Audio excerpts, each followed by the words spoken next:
நாம் அவளுக்காக என்ன வாங்கலாம், அவளுக்கு என்ன பிடிக்கும், நாம் அதை எங்கு வாங்கலாம், இதெல்லாம் எப்படி நம்ம இங்கிலீஷில் சொல்லலான்னு பார்க்கலாம்.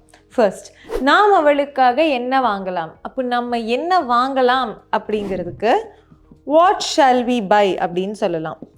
வாட் ஷால் வி பை, அவளுக்காக என்ன வாங்கலான்னு கேட்குறோம் இல்லையா. So for her.